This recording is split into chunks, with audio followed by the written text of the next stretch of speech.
Good morning. I'm John Yemberg, NASA Social Media Manager with NASA's Office of Communications. Welcome to the NASA Social for the Landsat Data Continuity Mission, which is slated to launch tomorrow, February 11th at 10:02 a.m. Pacific Time here at Vandenberg Air Force Base.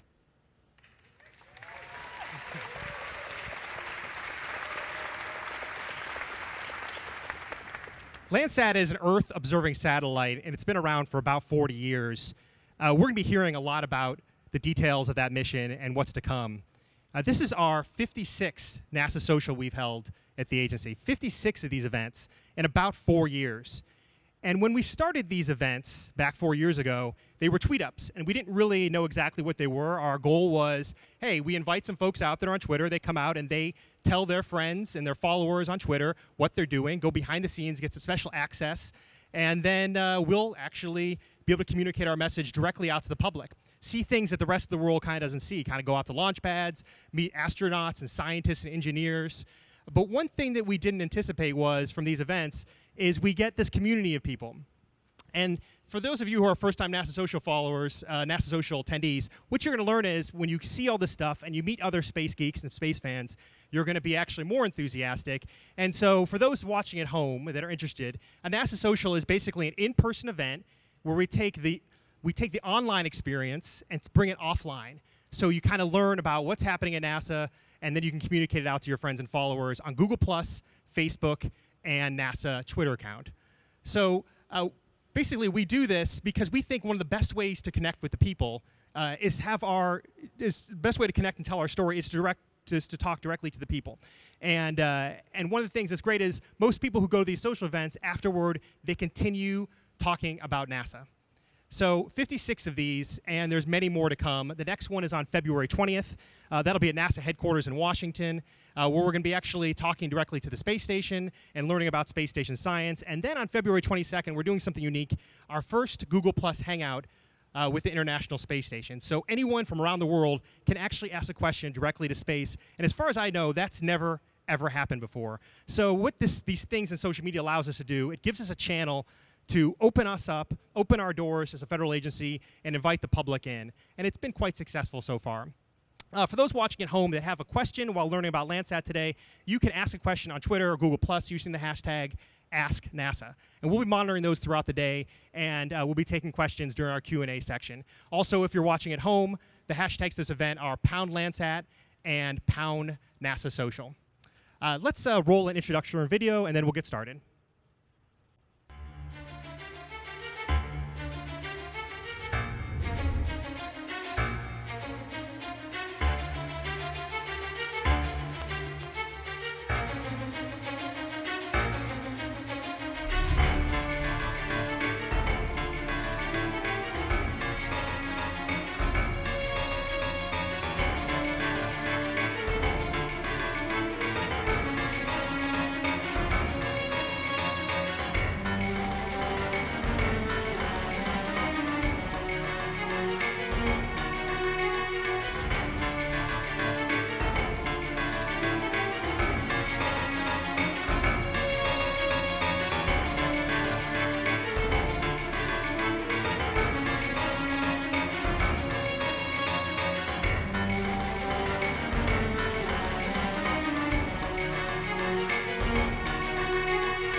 Awesome.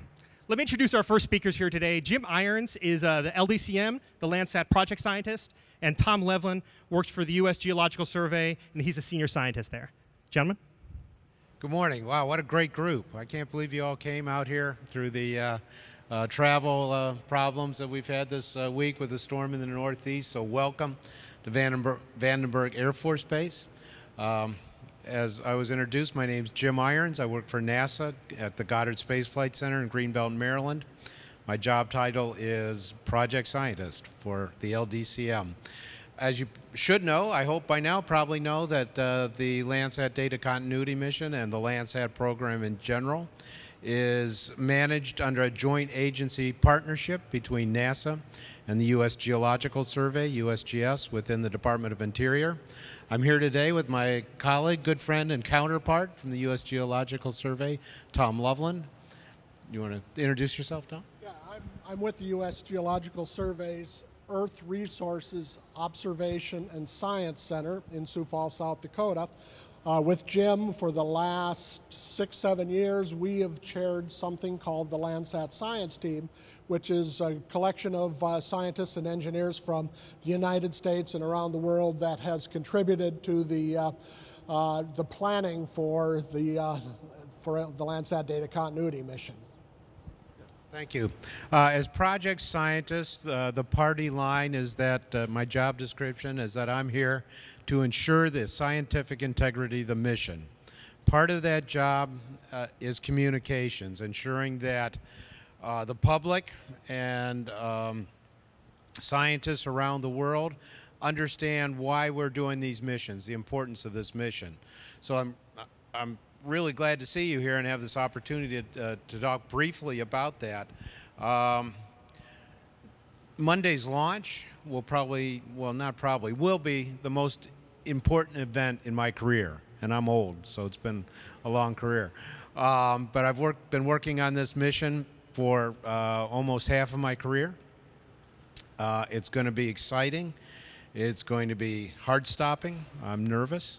I'm promise to keep my eyes open, but that's it.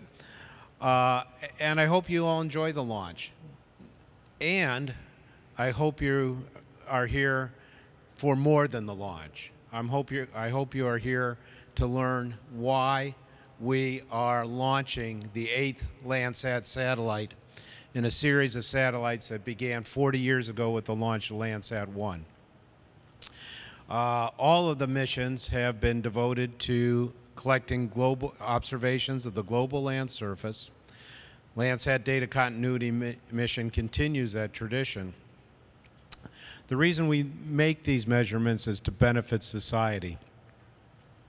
I'm fortunate to work with a great team of professional communicators, professional education and public outreach folks. Just in time for launch, they put out this wonderful publication. You have hard copy in your packages this morning. And we also have a website. PDF version is available now. It will come out as an ebook. It tells 6 compelling stories about how people around the world are using the data from the Landsat missions to benefit our daily lives. These 6 stories are just the bare tip of the iceberg. They're a well-written tip, but they're just the tip of the iceberg of what people use the data for, and it's impacting all of our lives on a daily basis. So please, we're here today to answer questions about how the Landsat data are used, and I want to implore you and encourage you, and I hope you're inspired by the excitement of tomorrow's launch to learn more about why we launch these satellites. Right now we have a short clip just to help understand post-launch what will be happening. Matt, okay, thank you. So every one of the Landsat satellites has been launched into a near-polar orbit. That means it flies north to south in the daylight portion of the Earth. And as the satellite, and we'll talk about LDCM, as the satellite flies over the Earth, its sensors will view a swath of the land surface 185 kilometers wide, that is 115 miles wide, and it will collect digital image data of that swath on every orbit. Now on any given day, orbits are repeated about 14 or 15 times per 24-hour period, and as the Earth basically rotates underneath the orbit, we collect 15 swaths of data. The orbit is maintained such that as we repeat those orbits over a 16-day period, the entire Earth comes within view of the Landsat sensors during that period of time. And then on day 17, we start over and we fly over the same first ground tract that the satellite flew over 16 days ago. So in that way, we build up a global data set. We collect data over all the continents, all the coastal regions, islands, polar ice caps, coral reefs, and that data goes into an archive that is maintained by the U.S. Geological Survey at the facility where Dr. Loveland works. So, Tom, you want to? Yeah, I want to start by a blatant attempt to one-up you, though. Jim said he was old. I want you to know that I took my first university course in remote sensing the same year Landsat 1 went into orbit. So there. That's the year I graduated from high school, Tom, so. And I really didn't need that comment. The USGS is a proud partner in LDCM, and we have served as the developer of the ground system for the mission, and about 100 days from now we will take over the operations of LDCM. And I want to just warn you ahead of time that when that happens, we're renaming it to Landsat 8. And so it'll be LDCM until the keys are turned over to the USGS. But 100 days from now, you'll start seeing a lot of this exciting new imagery coming along. We're really thrilled about this. We will have more data, better data, and new measurements that are going to have a lot of real value to in this country and around the world that I think is in particular going to help us in a few key areas. Water resources is one of the applications areas that will significantly benefit. The other is in agriculture, and I think international agriculture in particular is going to benefit from the significant increase in the daily imaging capacity of this new mission. Now, it is the continuity mission, and I think that means that LDCM becomes part of a long family that started in 1971 with the launch of Landsat 1, and it will move into this series of satellites that has provided continuous Earth observation of nearly the entire globe for now 40.5 years. So it's got a real responsibility to add to this legacy that we've had. And just to put more pressure on LDCM, it's going to move into the slot that was occupied by Landsat 5. Now, if you're not familiar with the Landsat legacy, Landsat 5 was launched in 1984 with a design life of 3 years. On January 15th of this year, we started the retirement process for it, and we are lowering it from orbit to make room for LDCM to move into its place 705 kilometers above the Earth. And so it has big shoes to fill, and we're really excited to see it happen. And by the way, we learned just this week that the Guinness Book of World Records has placed Landsat 5 into their book as the longest lasting Earth observing satellite ever launched. So it was a record setter. We hope the next one will maybe challenge it. Yeah, let's hope. So we're here to answer your questions. Please let us know what your questions may be. Hold on a second. I got you. Hi, I'm Matt Sofino from Portland, Oregon. When you say lowering Landsat 5, what exactly do you mean? Is it going to be a controlled splashdown, or is it just going to burn up on reentry? How does that work? It's a very controlled process. The initial step that started on the 15th of January was to lower it to about a 680 kilometer orbit. We'll take stock of the situation and then burn the remaining fuel in the coming weeks to lower it even further till we exhaust fuel supplies. The expectation right now is that it will re-enter and burn up in the Earth's atmosphere in 30 to 35 years. So you don't have to worry about it for a while. Hi, Elliot Lee from software engineer. What are the places on Earth that Landsat has noticed the greatest differences? I'm sorry, the greatest Differences like The positive or negative. the greatest changes? Right. It's hard to pick a few. With a growing population now exceeding 7 billion, with advancing technologies and with climate change, we see dramatic changes to the global landscape all over the world. We can cite numerous examples. The deforestation of tropical rainforests is huge and also shows up very dramatically in our imagery. Expanding cities to accommodate growing populations, retreating glaciers, all that is revealed by the imagery collected by these observatories. We have a colleague that likes to refer to Landsat as the Earth's free press, because it's looking at the entire Earth constantly, continuously since 1972. And when we consider the effects of natural events like volcanoes or floods or earthquakes, those natural forces are always changing the Earth. You never know where, but Landsat's ready when it happens.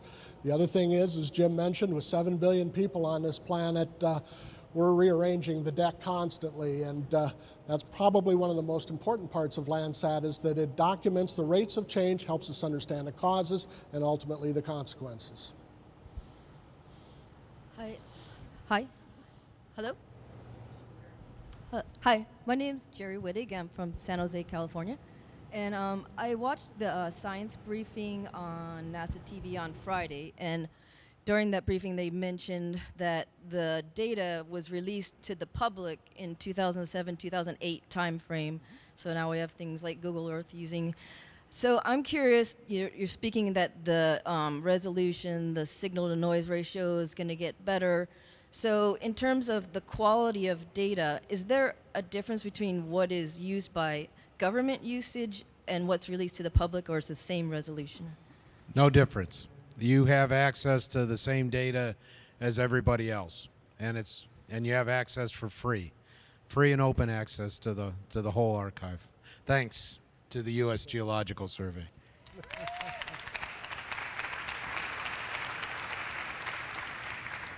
Hi, Thomas Harris, Excelis Visual Information Solutions. We make the MV Earth Remote Sensing software. I had a question about continuity of the mission beyond Landsat 8. What are the plans for 9, 10, 11, and onwards, and making it more of an operational mission? That's a very good question. Landsat enjoys support across the country. It is not a political mission, obviously, but it's an objective source of information, and as a result of that, we have strong support from Western states because of the need for water resources. We have support in other parts of the country that supply the elements of Landsat.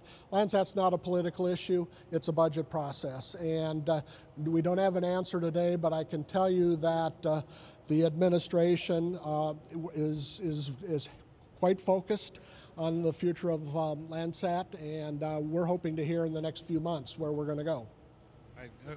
We can assure you that NASA, the U.S. Geological Survey, has been actively working with the Executive Office of the President, Office of Science and Technology Policy, Office of Management and Budget to identify a path forward for the next Landsat missions. We have striven and have not yet succeeded in placing the Landsat program on a firm operational footing. That's our goal. We would like to see that happen before, certainly well before the end of the operational life of LDCM. Hi, my name is Oscar Salguero, and I am from Florida. I work with satellite and location-aware applications, and my question is if we can expect to see data from the new Landsat to join the open data initiative that the USGS and the NASA are doing now? Yes, you can expect LDCM, Landsat 8 imagery to be available just like everything else. It will be consistent in format, so it'll be comparable right away, but more importantly, the data will be available at no cost to anybody, anywhere, just like we've seen since 2008. Hi, my name is Lori Peltz-Lewis. I'm with the Forest Service. I use the Landsat satellite data a lot for vegetation analysis and also on fire and incidents. Happy to see the station fire is top on your list in here. I wanted to add on a plug associated with trying to keep the mission going, and I wanted to appeal basically to this group here. You have the power to encourage folks and your politicians and the folks that you work with to actually move forward and keep this going, because it's really important. We've seen a lot of concerns over the last 8 years. My career in the government also, we've seen a lot of concerns with this mission maybe losing funding. So by all means, you guys have the power to move forward and keep something like this going. So I'm really happy to hear that. Thank you. Thank you. you.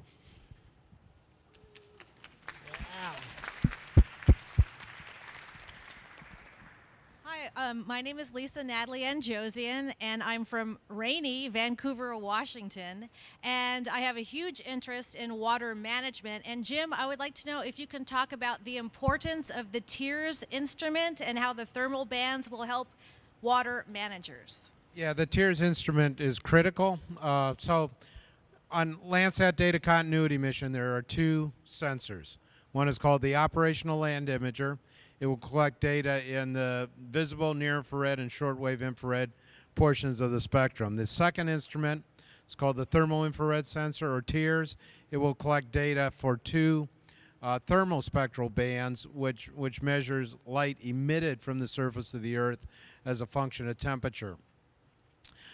Methodologies have developed in recent years using data that became available from Landsat 7, when we began to collect data routinely and to calibrate it rigorously.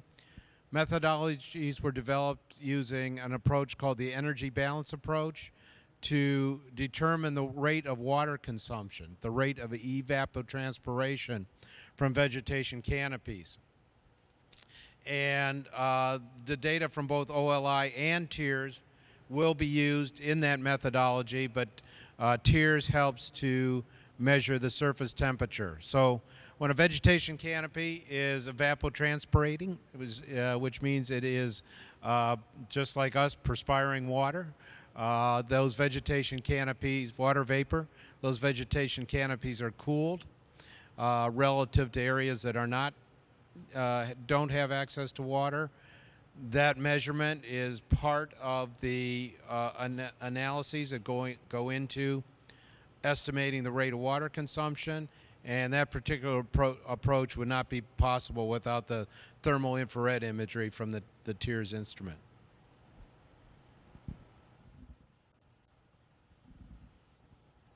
Hi, I'm Alan Silverberg. I'm from Los Angeles. I'm really honored to be here today. My Twitter handle is IdeaGov. My question for you is that the information that the satellite puts down obviously is controlled by the U.S. government. The U.S. government puts up the satellite. What kind of pushback do we get as a country or as a nation from other countries who say that the information coming from these satellites is somehow manipulated or being used for political purposes other than, something like the science questions that you're answering right now? Thank you. Good question. We do not receive pushback. Landsat is a worldwide resource. It's available to anyone. And in fact, on an annual basis, over 3 million Landsat images a year are distributed to people in more than 180 countries.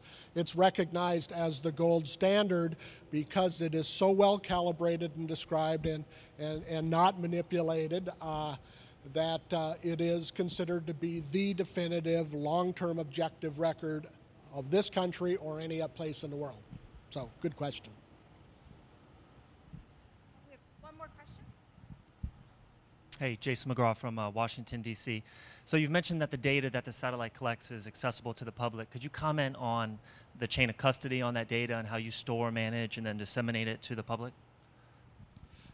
I will begin that conversation, but there's someone better to address that later in the program.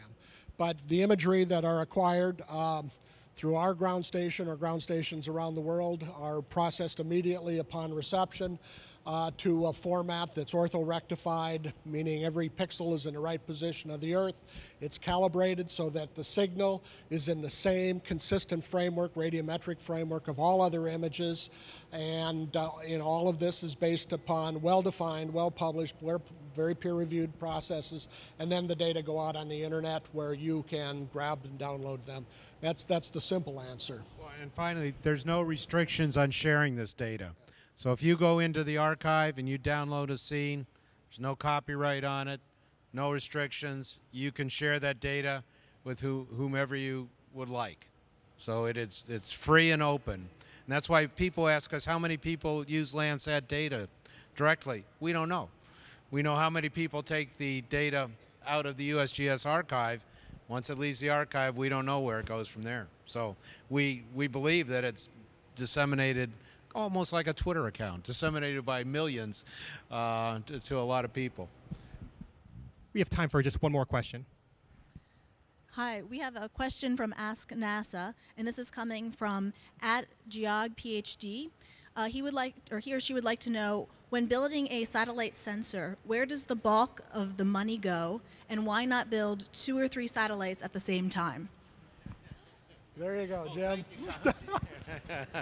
Well,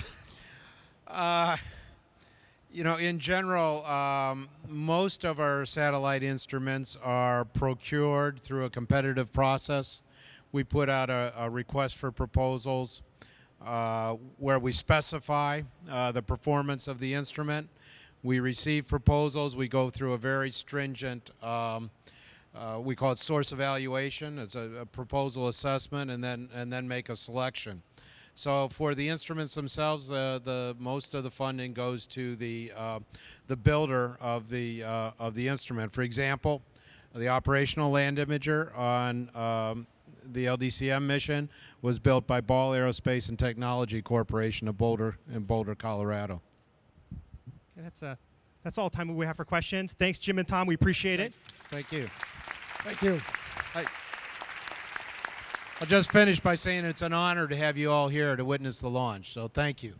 Absolutely. Thank you. Our next presenters are going to talk about building the satellite. We have another video to roll.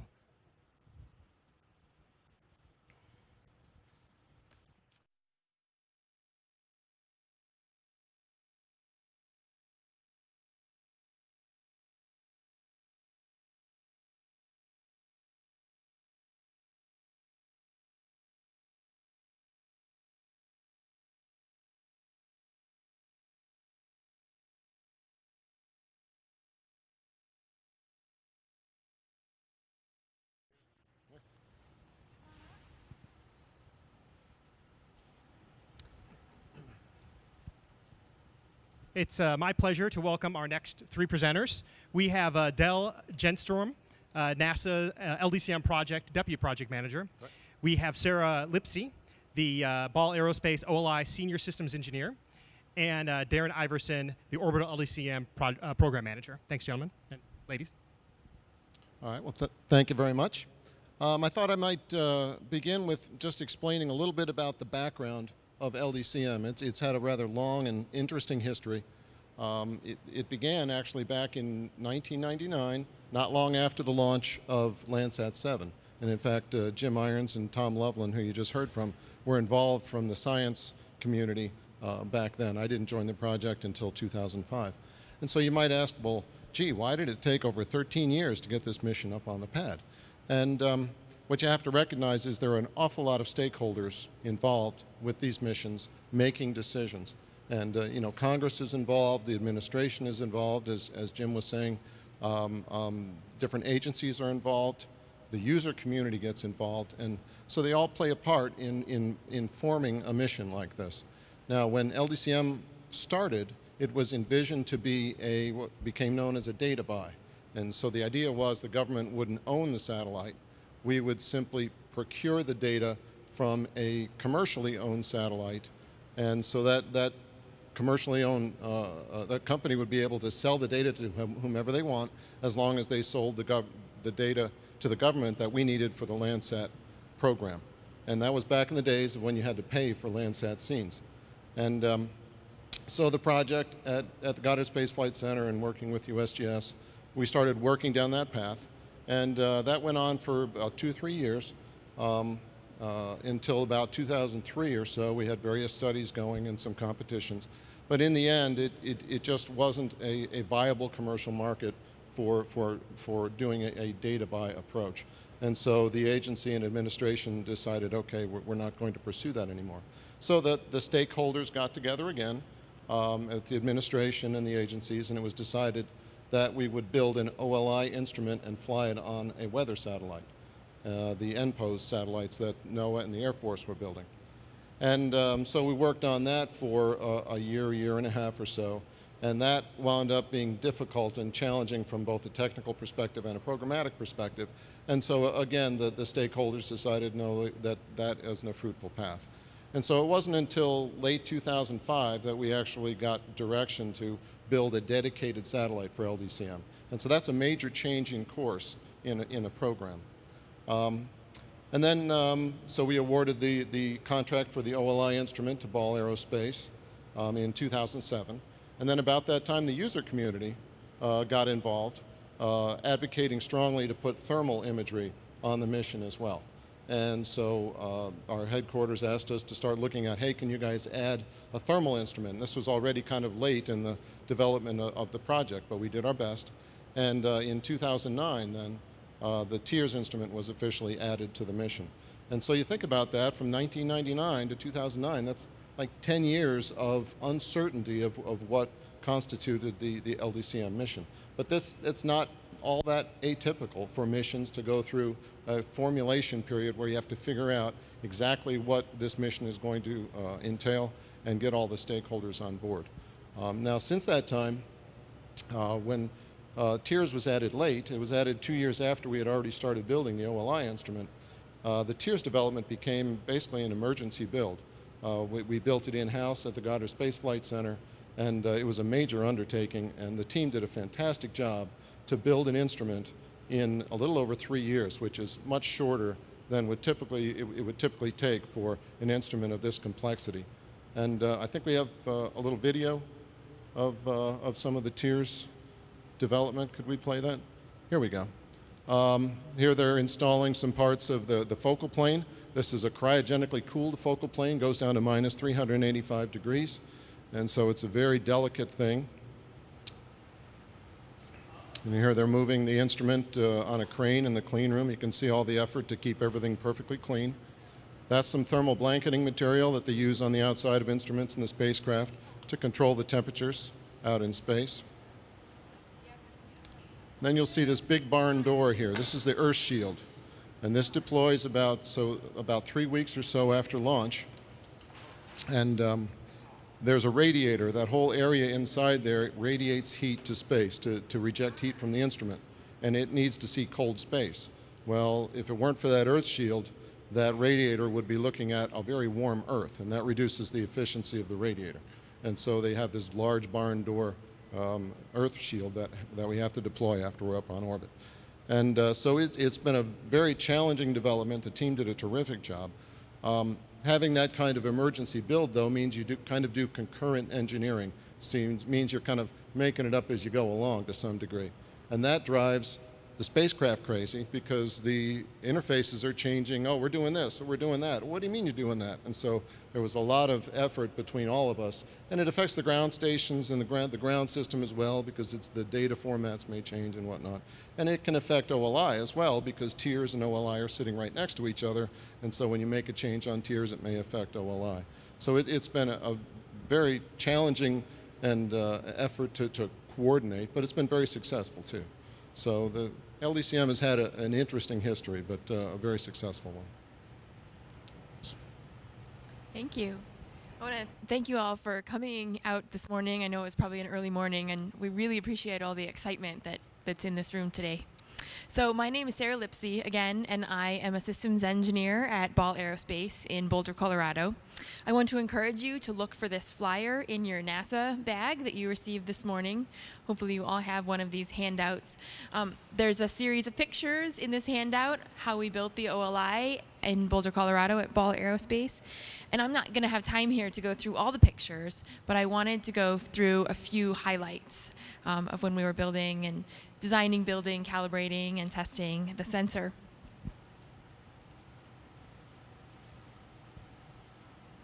So the first thing was way back when we were designing the sensor, we considered making the most robust sensor possible. And one of the ways you do that is to minimize things that move on the instrument.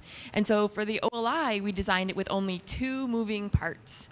One of them you can see the effect of in figure 12.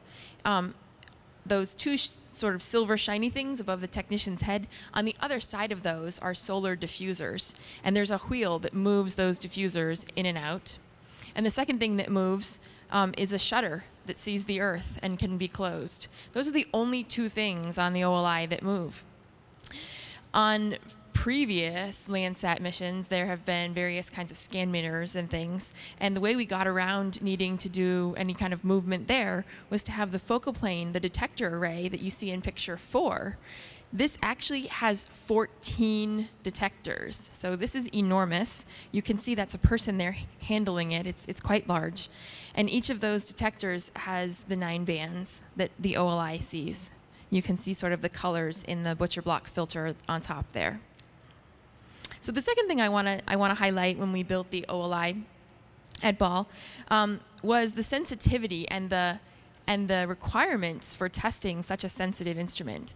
The OLI, when it's on orbit, will be able to resolve 10 human hairs at the distance of a football field. So that's quite fine resolution, and it means that you need to consider things very carefully when you're doing, say, spatial performance testing. So we had to do spatial performance testing in a thermal vacuum so that we could take away the air currents that might move the light we were trying to calibrate with around. And you can see a sample of the thermal vac chamber in picture 15 on the back side. That ring around the outside of the picture is our chamber, and it has a door that you can pop shut there and seal, and then you can actually evacuate the chamber. You can make the chamber go hot and cold, so you can practice going around in orbit and make sure that nothing's going to break or crack from being too hot or too cold. And you can see in picture 15 there's the OLI instrument inside all of its blanketing, getting ready to go in. And you can see here it's sitting on a table. We actually had to float that table sort of on suspension so that we wouldn't notice when the train, there's train tracks about half a mile away from Ball, so when the train went by, we wouldn't see the train in our data. You could see the jitters when we had the table floated in properly. So the third thing, and I won't go into it in detail, you're welcome to ask me, is that the OLI continues the long tradition of having very well calibrated Landsat instruments. Landsat 7 is often remarked in the literature as the best calibrated Earth science instrument on orbit, and OLI will continue that trend. So I look forward to answering your questions. I also want to say this OLI and Landsat LDCM family has been fabulous to work with. We've had great customer and great partners. So thank you. Thank you, Sarah. Hi, again, I'm Darren Iverson, the program manager for the Orbital Sciences Corporation. We were awarded the contract to build the spacecraft in early 2008. So if you do the math, we've been doing this for about 5 years. Our responsibility was to design the spacecraft, procure all the hardware, manufacture the spacecraft, and then when these 2 great science instruments showed up at Orbital, integrate those to the spacecraft and provide the observatory that today is sitting on top of the rocket. To do that, we can't do it by ourselves. We had 23 subcontractors that provided hardware to us. We were able to work with those teams. We had a couple issues during the process because these birds are not production birds. They are one of a kind. Worked through all those issues and have come out with a great observatory that is ready to hopefully serve this community for years and years to come. I do have a little video showing the observatory and processing at the Gilbert facility in Arizona from Orbital, and there you can see technicians working on the satellite. That is Rachel Moore, one of our MLI technicians, actually closing out the thermal blankets. You can see she's got tape on her sleeve there that she uses to tie everything down. It's a very special tape that does not come off readily. There's a nice close-up of the solar array when it's in its stowed condition. And the instruments are sitting up on top under those bags. Those bags are extremely important because we have a nitrogen purge on those, because the instruments are taken care of very well to make sure they come clean and contamination-free to our facility. And then we leave them bagged under nitrogen purge to keep them that way entirely through our processing. Thank you. Okay, are there any questions, I guess? Yeah, we'll now take questions. Please remember to stand when you're asking a question and state your name and where you're from. And if you have any questions online, please use the hashtag #AskNASA. Questions? Christine Heinrichs, I'm a freelancer. Could you talk a little bit more about the resolution, the 10 human hairs at a football field? Could you explain a little more about that? Sure. So the OLI sensor has the same resolution as the previous Landsat sensors. It's a 185 kilometer swath on the ground, and the pixels are on the order of 30 meters. So you can resolve a baseball field. The 10 human hairs at the distance of a football field is just to put that sort of in more of a personal perspective. So it's about 10 arc seconds that we can resolve.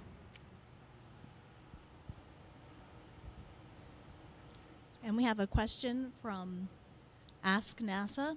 This is coming from Disco Pete, who goes by @Harbles.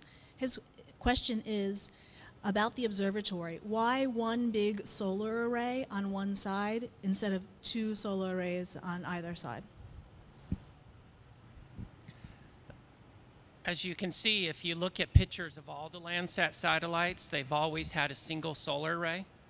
And the reason they've had a single solar array is when that solar array sticks out for 32 feet down the side of the spacecraft, it can block out large fields of view from the instrument or the star trackers or other optical instruments that require their need to see the Earth, the space, the moon, whatever they're going to point at. So if you have two, you knock out portions of your field of view of your full 4 pi view. So we put one big solar array, and that way we can maximize the viewing area of all the optical instruments. Hi. So we talked earlier about the extraordinary mission duration of Landsat 5. Was there something special about Landsat 5 in the construction of it that made it last so long, or could we look forward to the same kind of thing happening with the satellite that you guys built? Well, I think we can look for LDCM to last very long as well. What it comes down to ultimately is electronics and the instrumentation surviving, and that's always a statistical thing, and so we would certainly hope that it could last that long. Also, what drives the lifetime of a satellite is how much fuel is on board to maintain its orbit. Landsat 5 had a very large fuel tank because it was envisioned actually to be serviceable by the space shuttle. That was initially what the vision was. So they put this very large fuel tank on there. LDCM also has a large tank. I don't know if it's as large as Landsat 5 was, but that's one of the reasons why Landsat 5 was able to keep operating as long as it did. Can I comment on that? Absolutely, please. We have 1,000 pounds of fuel on Landsat 8 or LDCM. Talking to my propulsion engineer last night, he expects when we get on orbit that we will have plenty of fuel to be able to exceed the 10-year goal. He was giving me numbers that I don't want to repeat here because I don't want them in the permanent record, but hopefully we hit the numbers that he thinks we'll get to. Hi, Todd Tracy from Illinois. I do business consulting with small to mid-sized businesses. Just a question about the technologies that went into Landsat 8. What new technologies or new products do you see being commercialized out of this project? Well, I'll talk about one. The TIRS instrument uses a set of detectors that are the quantum well infrared photodetectors, QUIP detectors. That's something that's a new development, has not flown in space before. We chose that because It was being, we knew we could develop it quickly because we were building it this emergency build. Our folks had been working on this for a number of years now, and they felt they could turn it around very quickly. And they're very, very stable radiometrically on orbit, so they actually fit the bill very well. So that would be one new technology. Now, I will say that one of our goals of LDCM was not to go out on the limb with technologies, because this is an operational mission. This is not the kind of thing that you want to put all kinds of gee whiz stuff on there that may or may not work. This had to work. And so we used state-of-the-art stuff, but we tried not to go too far beyond the realm of some good, solid engineering. So. The only thing on the spacecraft I can think of that was, it's not revolutionary new, but relative new, is we took out the antenna pointing assembly out of the mission data downlink with the point of reducing our mechanical moving parts on the observatory. So as Sarah talked about, that OLI only has 2 moving parts. The spacecraft only has 1, and that's the articulating solar array. The whole point of that is to get a very stable platform, so this incredible focus ability of these instruments can be actually achieved in the data when it's received on the ground. Hello, Scott Davis from Muncie, Indiana. Sarah, Ball Corp. I'm kind of curious, once this thing gets into orbit, how do you go about calibrating it? Do you fly it over calibration test patterns on the ground or things of that nature? Do you want to talk to it? Or? Sure, I'll say a few things. So there's a few things that we can do on the ground with the OLI all by itself, and that is to compare ground calibration to the on-orbit calibration. And those two, in the picture 12, those 2 silver oddly shaped things above the tech's head, those are what I was saying with these diffusers, and we can use those to make a diffuse source of the sun and send it into the instrument, and use that to calibrate wavelengths also radiometrically. Some of the other things we do are we're going to have an overpass of Landsat when it's 8 with Landsat 7. And we can do a cross-calibration of the 2 sensors on orbit, in the same conditions, slightly different timing, but basically the same. And so this is going to be a really, really important check. The scientists also do things like flyovers, like you said. There's test patterns on the ground, test fields, and that will also be used. We have a Ask NASA question from Hannah Sarah Thomas at Hannah Sarah Tom. Her question is, are there any plans to renew the TEERS mission after its 3-year lifespan is up? Any plans to? Any plans to renew the TEERS mission after its 3-year lifespan is up? Well, there's nothing to say that TEERS won't last as long as the rest of the observatory. TEERS has a shorter design life because it was added very late to the mission, so it doesn't have all of the redundancy, say, that OLI has or the spacecraft has. We just didn't have time to put all that in there. But there's nothing that inherently shortens the life of TEERS to 3 years. There's a mechanical cryocooler on that, and so some people might be worried, oh, will that last? But we have no evidence that there's anything that would stop TEERS from lasting for 10 or 15 years or more. Oh, okay. Yeah, a design life is a statistical target that you design to, and that drives your decisions for how much redundancy you need and quality of parts and things like that. And so we used a lower design life for TEERS, but that doesn't actually limit its ability to live longer. It's just a statistical thing. Hi, Tom Hingler here from California, Concord, California, up in the San Francisco area. Can you explain more of the remedial? You talk about the instruments being sensitive and all that. How do you make sure that they survive the forces associated with launch, and then how do you counteract some of that? Sure. So for the OLI, and in general for all the space instruments that we build at Ball, we do what's called a vibration test. So this is to survive launch. You put the instrument, you bolt it down onto a table that can put various kinds of sine waves and random vibes into the instrument, and shake the thing, basically. It's actually a pretty cool test to watch, although you probably want to be behind some glass in case there's bolts that fly off or something. No, that never happens. So the other things that we check for on orbit is, like I was saying, this hot-cold situation. You want to make sure that you're going to survive if you ever had to go to safe mode or if you ever lost pointing to the sun. So you want to make sure you're going to survive on the hot side and the cold side and the transition. And really what we do for that is put it in a special chamber where we can practice going hot and cold. And then just to add on, then we take those instruments, as I mentioned, put them on the spacecraft and do it again. So we put the entire observatory on what's called a vibration table, like Sarah said, and again, we shake it. And then, as she talked about, you put it in a thermal chamber, and then you bake it, meaning hot and cold, because you have to make sure this thing is going to survive that harsh space environment. Yes, I'm Justin Davenport from the Salt Lake City area. Question about the orbit that this satellite's going to be in. Is it sun synchronous, or is it not? Is it going to ever be on the night side at all?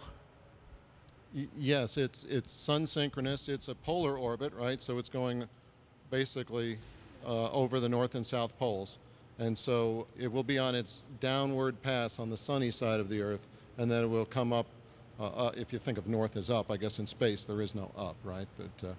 But so it will then come up on the dark side of the Earth, and then, so yes, it's sun synchronous. It will always be crossing the equator on the sunny side of the Earth at approximately 10:11 in the local time in the morning.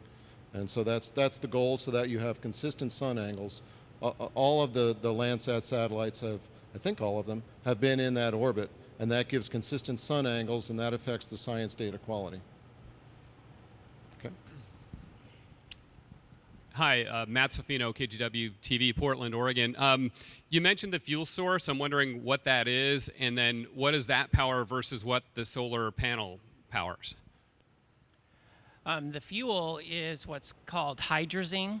It's a mix of nitrogen and hydrogen. So it's a monopropellant blowdown system. So basically, when you open the thrusters, it burns up after it gets heated in the process of escaping the observatory. And if you remember your basic high school physics, when you push mass off, things get pushed away. The solar panels are electrical power generators. So they provide the electrical power to all the components on the observatory. Hi, my name is Shilpa Banik. I'm from San Jose, California. My question is, what was the most challenging aspect in terms of materials?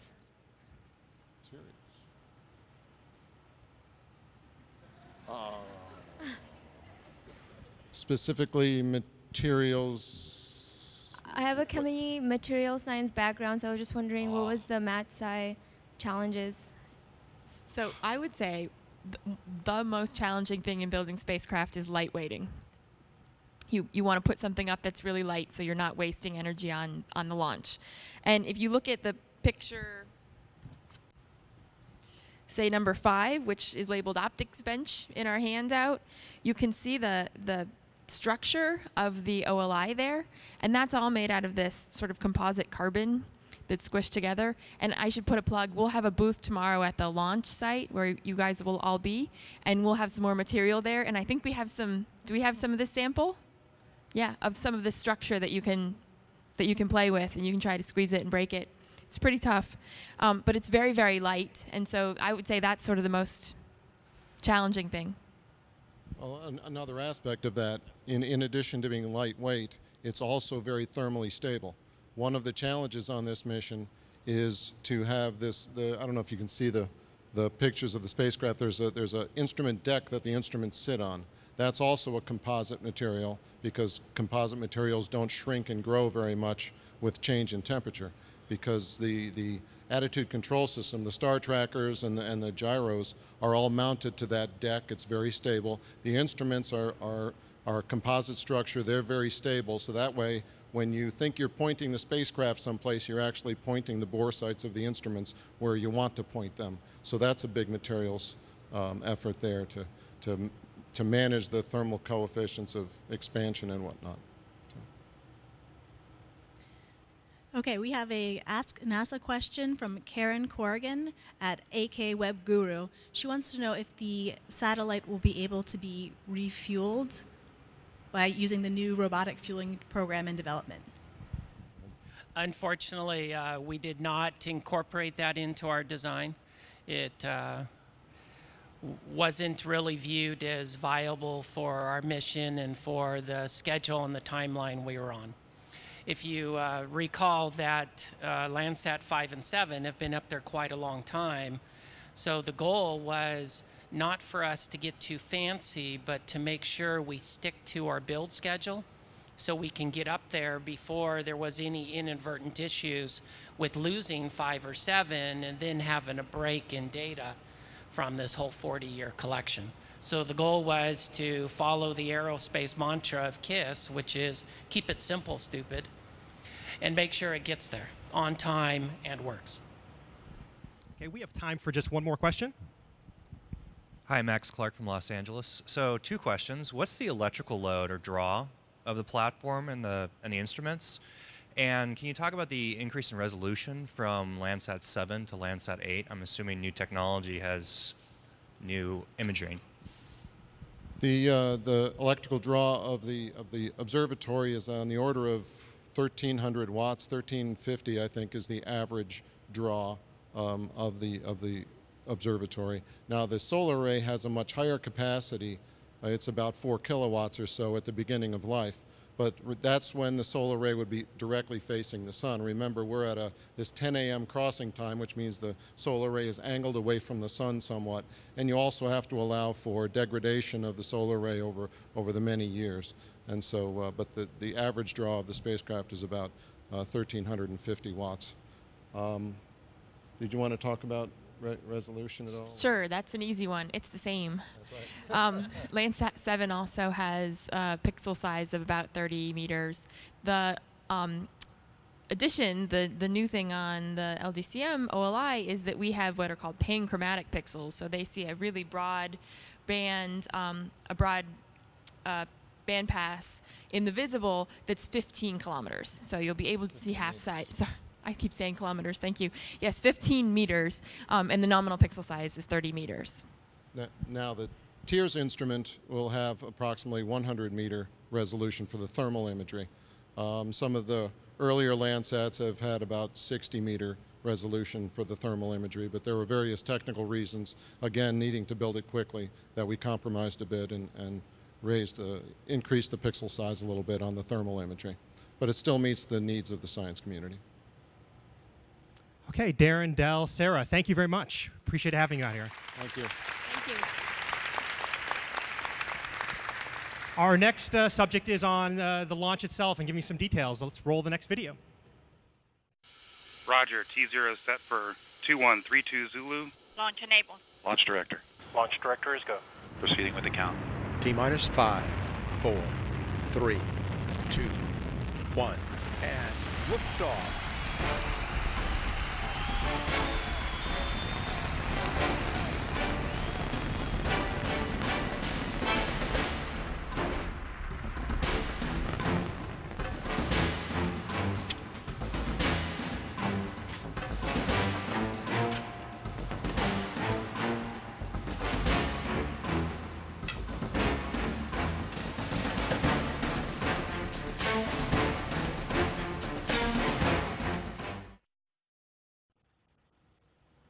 Okay, our next speakers here today are John Demko with Launch Services and Colonel Nina Armagno with Vandenberg Air Force Base.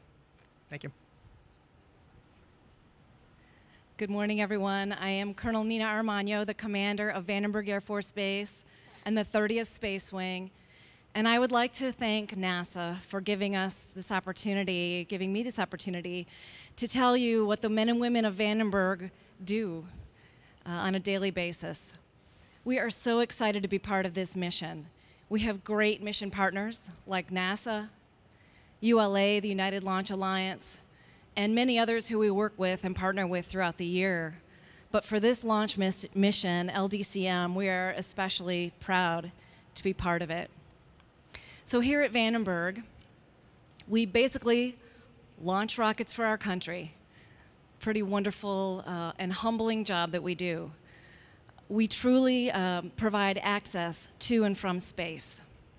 We do it from this beautiful 100,000-acre plot of land out here that is strategically located so that we never impair public safety, and that is our #1 priority. So as we launch from this great piece of land here in California, we put satellites in space that provide a lot of scientific data for our country, intelligence information for our brothers and sisters who are downrange in Afghanistan and other places around the world. And we do it for our nation. That is our mission. We envision ourselves to be an innovative team with dwindling budgets and resources. We need to do things smarter. And we want to be known as innovators for the future.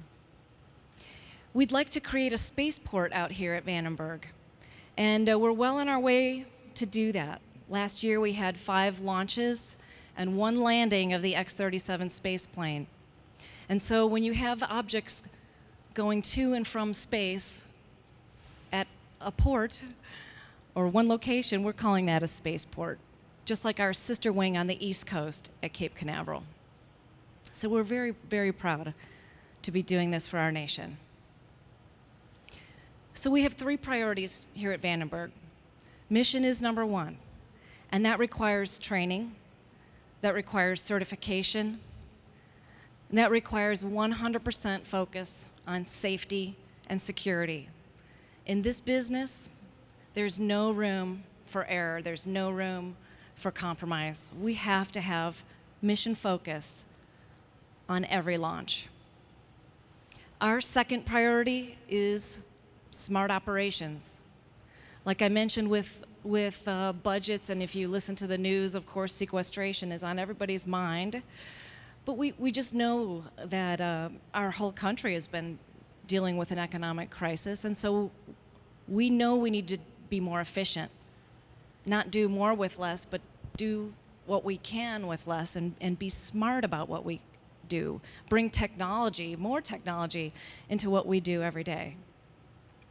And then thirdly, but certainly not last, our third priority is to build strong airmen and families.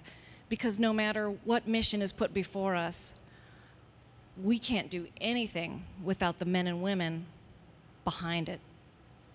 And we want to make them stronger, smarter, better in every possible way, and take care of their families too. So from here at Vandenberg, with safety as job 1, we launch missiles ballistically directly west over the broad ocean area. It's a perfect location for safe operations. We're also the perfect location to launch into the polar orbit, which is on a southerly trajectory. And again, we avoid a lot of population centers from launching west and south off Vandenberg.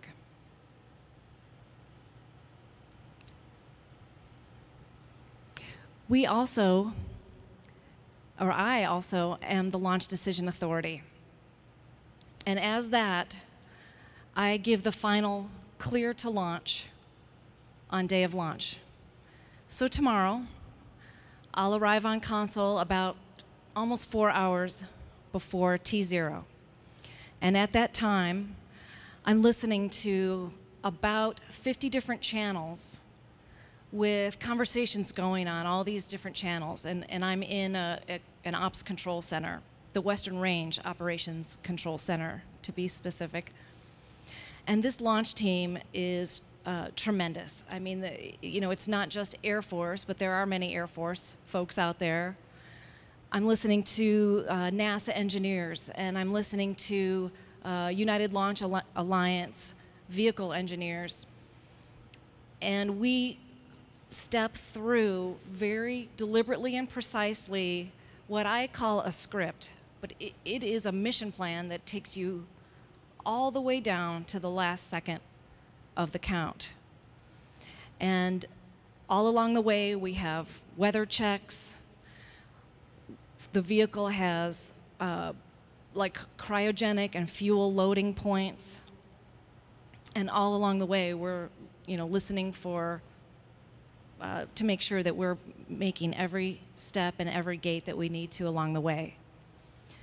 So when it comes time for me to give my clear to launch guidance, I'm basing it on safety. I'm making sure that there are no boats out in the Pacific, no trains on the line that runs through Vandenberg Air Force Base, no planes in the area, and no people who are not authorized to be inside the safety zone. I'm also making sure all of our instrumentation on the Western Range works properly. The Western Range, or Vandenberg Air Force Base, has hundreds of pieces of instrumentation, from radars to telemetry to optical telescopes or optical sites. And I am ensuring that all of those pieces of equipment are working properly as well. I check in with my NASA partners.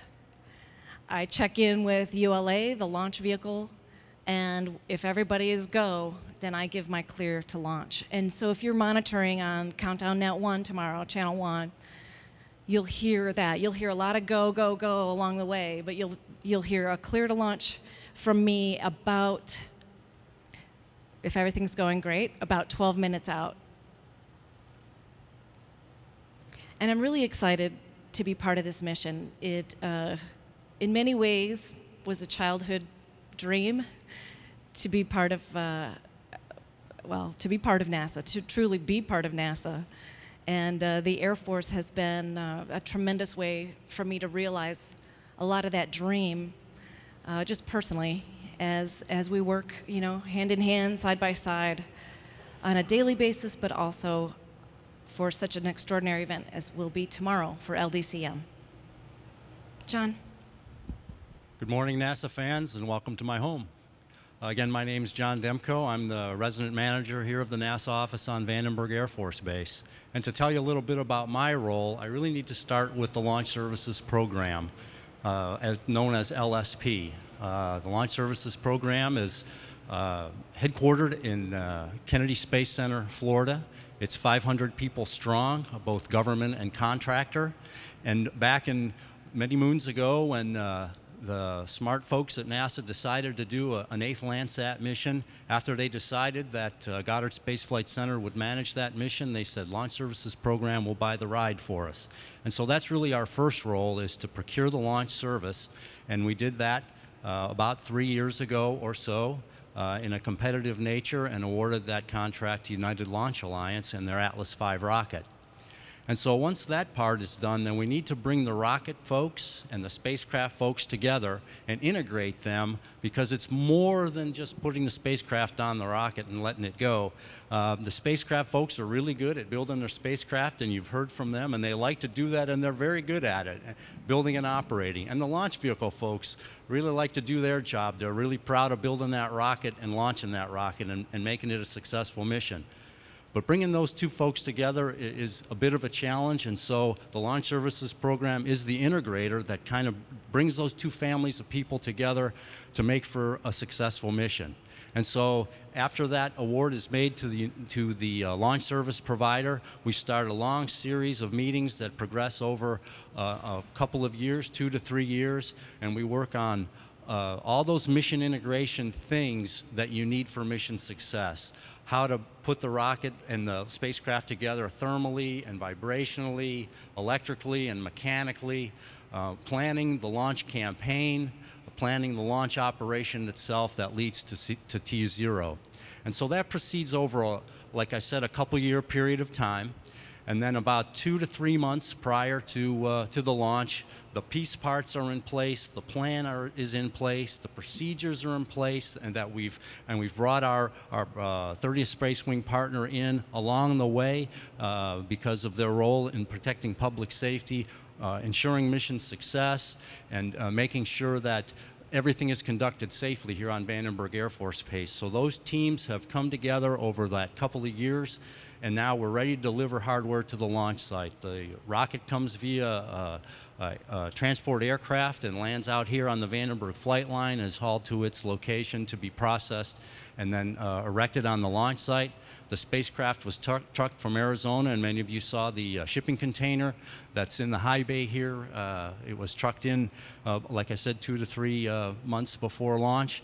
And then another aspect that the Launch Services Program does is provide the payload processing facility, which was Astrotech Space Operations here on Vandenberg, a commercial entity. And I should mention that one of the thrusts of the Launch Services Program, and so handed to us as a directive or goal of NASA, is to build and support and sustain the commercial market in both launch and satellite processing. And so we do, as a customer, NASA buys from the commercial market in both the launch vehicle arena and the payload processing arena. And so things are starting to get very exciting now, 2 to 3 months before launch. Spacecraft is here, the booster is here, the teams are arriving.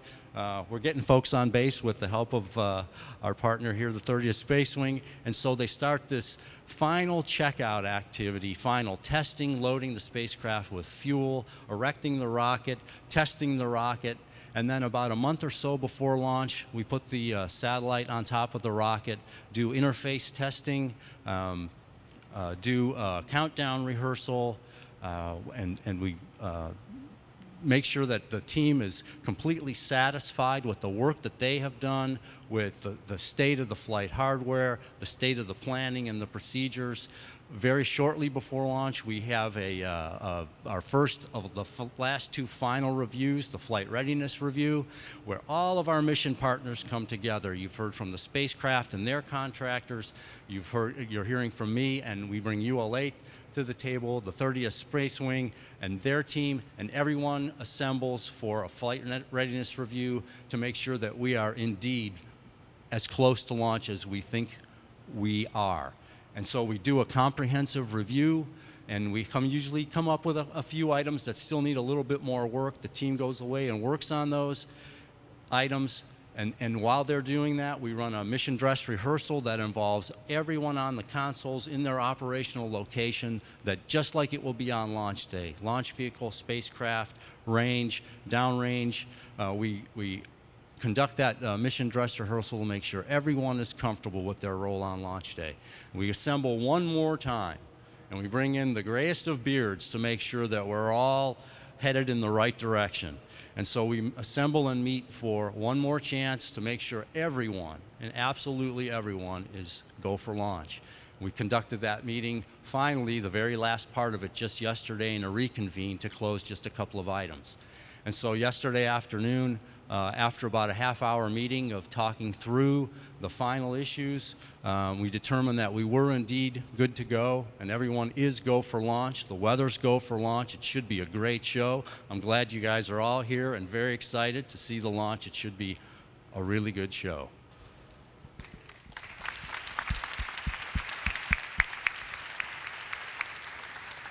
Thank you. We'll now, I think we have time for a couple questions. Start over there. Hi, John Mitchell from Washington, D.C., and I think this is a question for the commander. But Vandenberg has launch sites for Atlas and SpaceX, which are the 2 rockets being considered for commercial crew. And so I'm wondering whether there's any need or interest in the future for possible human spaceflight from Vandenberg. Well, we would certainly welcome any customer and any mission to come here to Vandenberg. I know SpaceX is very busily building up their launch pad, and they're almost done. We get monthly updates from them. We actually have a mission of theirs on the schedule for this fiscal year, which we're really excited about. And we would welcome of course, any manned crew. It would be a tremendous honor.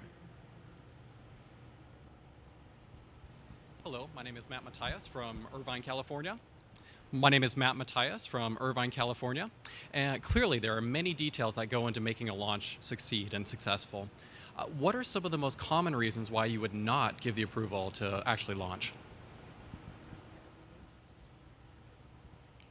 There might be a few there might be a few things. You're right. There's many things, and it could be an instrumentation problem. When we and this happens years out, like John was saying, the planning for tomorrow began years ago, including the planning of what pieces of instrumentation on the range were required. And so if one of those pieces or a couple pieces of required systems are not there to ensure public safety, then I would say not clear to launch. There are other constraints. For example, on the from the NASA team, years ago, planning began where they said we need this piece of instrumentation, or we need the weather to be this condition. And so if we go beyond those constraints, then NASA would say no go, and then I would say not clear to launch. Okay. And from the NASA side, the spacecraft, the booster, these are very complex machines, lots of moving parts. And so there's always something that could come into question about the function of a particular part. That part is being used on another rocket somewhere else that may have recently launched where they had an anomaly of some kind, and so you have to do your due diligence and investigate that anomaly from perhaps a previous launch, which in this case actually did happen prior to the LDCM mission on a launch in Florida. There was a data anomaly. The engineering teams dug deep into the data, spent many hours evaluating and analyzing what happened on the launch in Florida, trying to understand that situation as best they could. Does it apply to our vehicle here? Have we seen that same kind of data signature in the testing that we've done at the launch complex?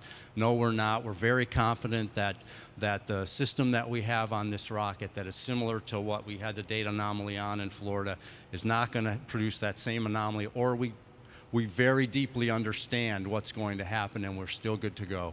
So an example like that could definitely happen and did happen on this mission. Okay, we have an Ask NASA question from Karen Corrigan at AK Web Guru.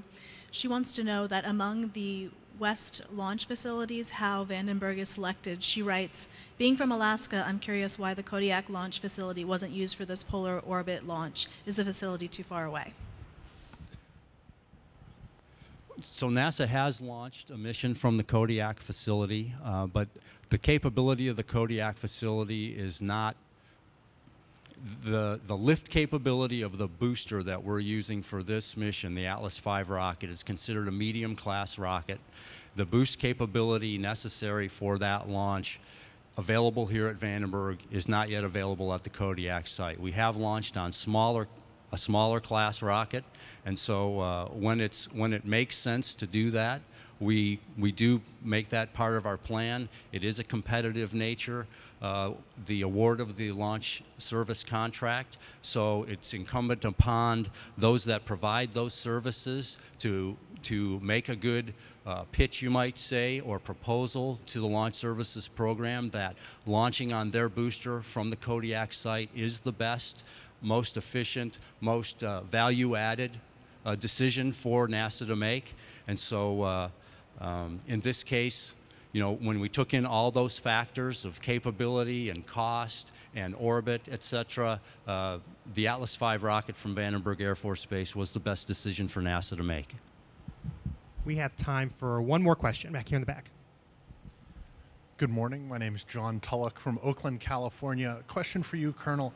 How long does it take to, if you had back-to-back launches, how long does it take to reconfigure the range to go from, you know, a Landsat launch to a missile launch or something along those lines? That's a great question. It takes a couple of days, and you know, I have, I don't have the exact number of hours in my head, but it is a couple of days to reconfigure, and to be honest, that's pretty responsive. Now, we would be parallel planning, we would be parallel rehearsing, like John mentioned. We do range-only rehearsals. We do mission dress rehearsals with the entire team. We have readiness reviews all the way through. And so if you were to imagine 2 missions, you know, just days apart, we would be hopping busy around here. But technically, the range can be reconfigured to a new customer's needs in just a matter of a couple of days. Yes. Okay, thank you very much. We appreciate you having you, Colonel Armano. John Demko, thank you. The next subject we're covering here at the NASA Social is on the science behind of Landsat, and let's roll the next video for that.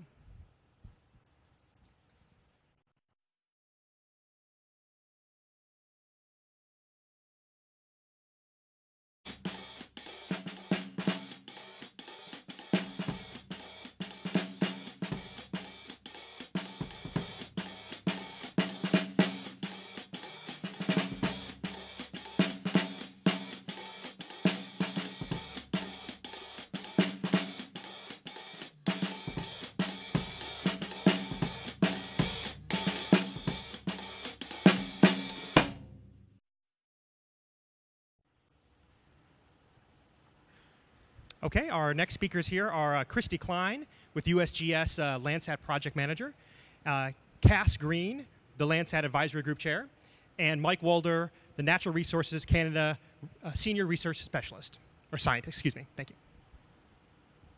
Good morning. My name's Christy Klein, and as he just mentioned, I'm the project manager for all the current Landsat operations and soon to be the next mission, which we are very excited about. I work out of Sioux Falls, South Dakota for the U.S. Geological Survey. But if Matt would roll the video of the international stations, we don't just collect data in Sioux Falls, South Dakota. We actually collect data around the world. And we don't just use U.S. stations, but we work with cooperators all around the world to collect data at their stations as well. So with that, over the years since 1972, which I'm sorry, Tom Loveland and Jim Irons, but in 1972, I was in kindergarten. In 1972, when the first Landsat launched, since that time, we have collected over 3.7 million images into our archive in Sioux Falls, South Dakota. Those images are, as Tom mentioned, freely available to all of you today from our archive. With that in mind, I'd like to talk a little bit about the evolution of where we've been and where we are today and where we're going. In 1972, as a user, if you wanted one of those images, it would have taken weeks for us to process those images and get them to you, and it would have been in a paper format. Because why? Computer technology was in its infancy at that point. When we launched the last mission, Landsat 7, we were really still in an infancy state comparatively today. So in 1999, we struggled to just process 100 images a day and get them to customers. We couldn't get them across the internet. You had to get them on a CD or a tape media product at that time. Today, we can process over 10,000 images per day, and the amount of data that gets downlinked today is phenomenal. At that point in time, we would distribute maybe 25,000 images to users in a year. Today, we distribute 3 million images per year. Part of that, it was in part due to the fact that in 2008, we went from charging customers for that data to making it freely available. And yet again, largely because of the state of technology and, you know, as it has progressed through time, we're now able to do that. So one of the challenges I would like for this group is to tweet about where you think we're going to be in 5 or 10 years. I'd like to know what your opinion is of where technology might take us with this kind of satellite imagery. I'd be very interested in that. Great. Thank you, Christy. I'm Cass Green. I'm with the private sector.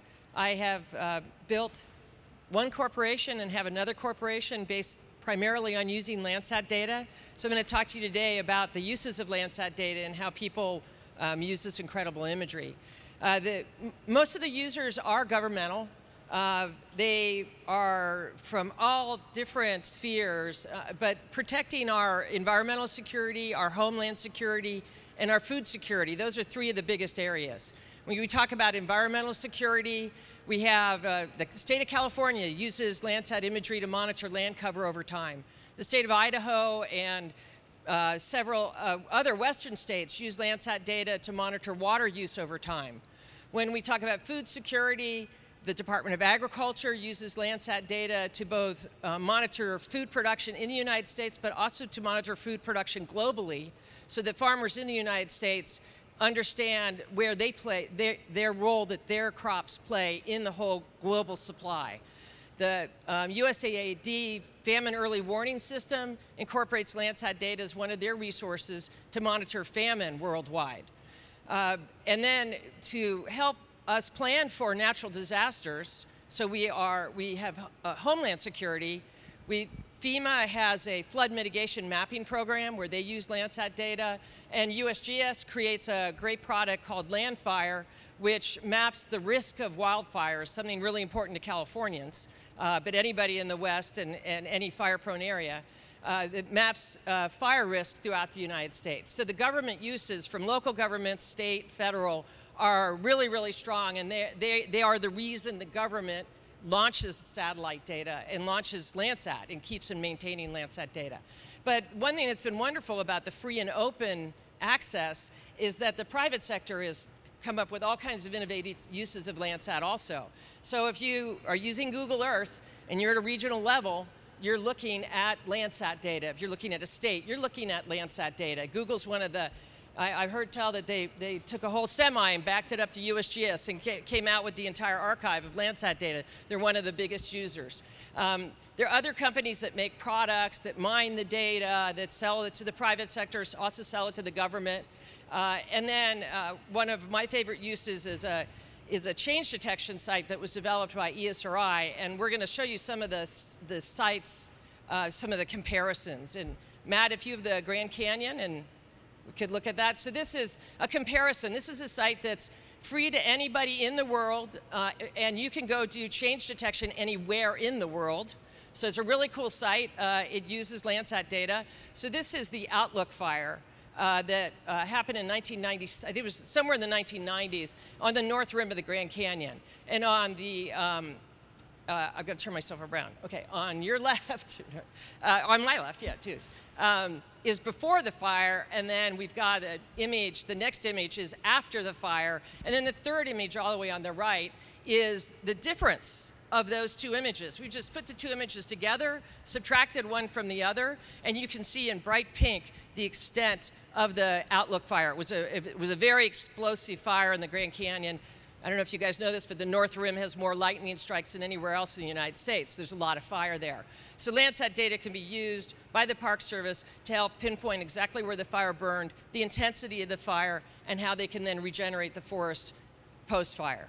When we look at the next image, I've got to wait for it to come out. Here we go. This is the Northern California. This is the Redwood region of Northern California. And we have an earlier image from, I think, about the 1990s, where most of the area is cut over. And so you see patches from the different clear cuts. And then we move forward to the next image that is, yeah, good, it is there. The next, no, not that one yet, Matt. The image, anyway, the image that was side by side, you can see how the forest is regenerated, has greatly regenerated, and now there's a healthy young redwood forest there. Now we move on to the next pair of images, and we're going to be looking at the Washington, D.C. area. And we've got to get there, though. Maybe you guys have it. There we go, the Washington, D.C. area. This is outside of Washington, D.C. Dulles Airport is on the upper left. And it's kind of hard to see at this scale, but you can see the change over time from a pattern of the airport, but mostly farms. And then today what we have is the airport much bigger, and a whole array of suburbs. So it's a very strong land use change. The next comparison is going to be, this is one of my favorite ones. This is Lake Mead, you know, right in Nevada and in Arizona, but Lake Mead outside of Las Vegas. And in 1975, which is the image on the left, you have a very full Lake Mead. And then we get out to 2010, which is the center image, and you have Lake Mead greatly, greatly reduced in size. And that's because we've had, you know, 15 years of drought in the Rockies. There's less water, global climate change. And so the final image on the right, you can see that green bathtub ring around. That's the comparison. We've taken the two images, put them together again, and the green is showing the amount the lake has gone down in that time period. I think this is from 1975 to 2010. So you can see the drop in Lake Mead. You know, it's great what you can do with Landsat data. And then I think I have one more slide comparison. This is one of my favorites. This is in infrared, which is with all that spectral power of Landsat data, you can look at the world, you can see things that our eyes can't see. Most of the images I was showing were in true color. This one's infrared. This is Mendenhall Glacier in Alaska, near Juneau, Alaska. And you can see again the dramatic shrinkage of the glacier over time during the time period of these two different images. So this is just a kind of a whirlwind tour of how Landsat imagery can be used by both, you know, the government agencies and also by private groups, and then by all of you guys. It's so great to have you all here today. And how you can use imagery because it's freely accessible. And I want to emphasize one thing that the woman from the Forest Service is here right now, but she implored you all to make a difference about Landsat. And I want to implore you all to do that also, because Landsat, this 40-year record has been incredible, and now hopefully we're going to have a many more record. But we have to make sure that there's a Landsat 9, that there's a Landsat 10, that there's a fully funded Landsat program, and you guys can make that happen. With the way you communicate, you need to be actively involved in making sure that the Landsat program continues so that future generations can look and see what we've done to the Earth, and maybe we do really good things because we've got this record, and then we can plan of how we will grow in the future. So I'm going to turn it over to Mike now. Whoops. See if this one works. Yes, thanks, Cass. I'm Mike Wilder. I'm a research scientist with the Canadian Forest Service of Natural Resources Canada. This week for me has really been one of transition, seeing the build, the planning, the build, now setting up for the launch, and then preparing to actually have the data streaming down within a few months available to us in the science and user community. It's really quite humbling seeing all the care and attention and effort that's been going into preparing this data for our scientific questions.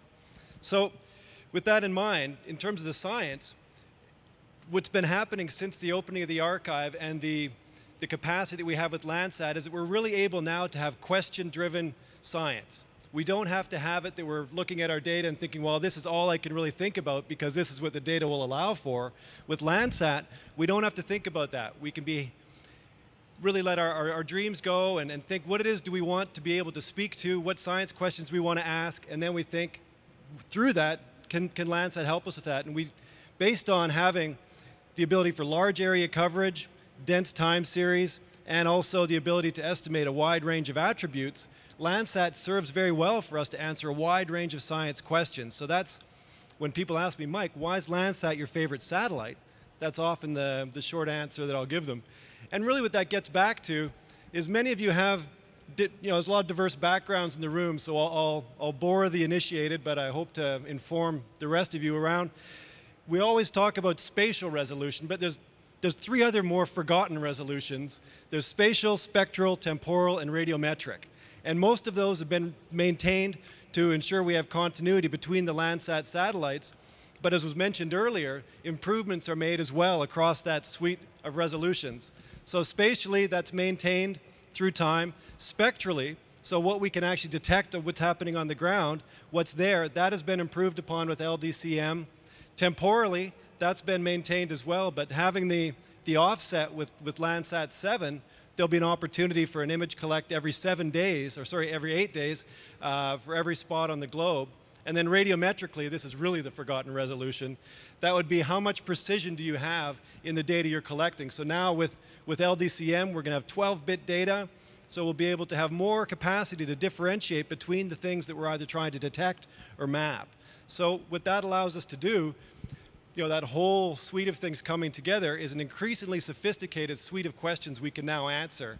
And what that allows for is from a monitoring and mapping point of view, if Matt, you want to start the video, I won't speak to the video. It's more that you can see the types of things as far as processes that occur on the landscape. So this is Mount St. Helens, and the elephant in the room obviously is a volcanic eruption, really changing the landscape. But you can see around there, there's also a range of both short-term and long-term processes at play, where you can see the recovery that follows the volcanic eruption, but you can also see in the area surrounding the volcano some urban developments, well, more of the harvesting that you'll see that goes on, how the harvesting occurs, and the recovery that occurs following the harvesting. So this is the kind of thing that we have with Landsat. It's no longer just the getting an image and making a map. We can monitor over time. So with that, we can look at rates of change, we can look at different types of change, so what is the actual driver of the change that's happening on the landscape, and we can also even look at things like the magnitude, how much are things changing. So with that, I'll end, and really it's to keep in mind with LDCM, the continuity of the Landsat measures, we really have an increased capacity to answer very important questions that are facing humanity today. Okay. Thanks. We'll take questions now. I see a lot of hands. Start here. Hi, I'm Alyssa Whitcraft from the University of Maryland, Department of Geographical Sciences. Had to shout that out. I have a question about downlinking stations and the fact that previous Landsat missions had a limitation of around 250 scenes per day, and I know that we're increasing that to around 400, I think is the current number. So I'm wondering if it can increase anywhere from there, and how that would be enabled. Yeah. With the various Landsats, the amount of data that we can downlink has increased greatly. In fact, the satellite technology has grown as the years have passed as well. Landsat 7, for example, was the first satellite with an onboard recorder where we could record data and then downlink it to a station when we were over that station. Its original estimate was 250 scenes today, but today we're actually doing quite a bit more than that, around 350 to 400 with Landsat 7. And that's in cooperation, as I said, with our international partners around the globe that also collect that data. With Landsat 8, the 400 scenes per day is all the data that we can collect, and it will all come back to our archive directly. It has a much bigger recorder, a much better capability of downlinking the data to the ground. Whether or not it can do more than that is still yet to be seen, of course. Once it gets up in space, we'll know, of course. But it is a potential. And yes, we do hope at some point to expand that capability, but of course, every time you increase the capability, there's a cost that comes with that. We have a question from Twitter at #AskNASA. Peter Fries says, in 40 years of observing the Earth from orbit, what were the unexpected discoveries? That's great. There's so many. Unexpected discoveries. I think change, being able to monitor change. That was, first, for me at least, first we were using Landsat imagery just to inventory resources. So we were making maps of the vegetation using Landsat imagery. But then when it became possible, one, to have more than one Landsat image on your computer, because, the explosion in disk space is so amazing, but also the ability to register the imagery accurately to the ground. That was something that really only came about maybe 15 years ago. And those two things together allowed us to do change detection. So it was always possible, but it wasn't accessible. And then doing change detection, it was remarkable what you could do. The record of the Earth is just remarkable. And you may have to add to that too.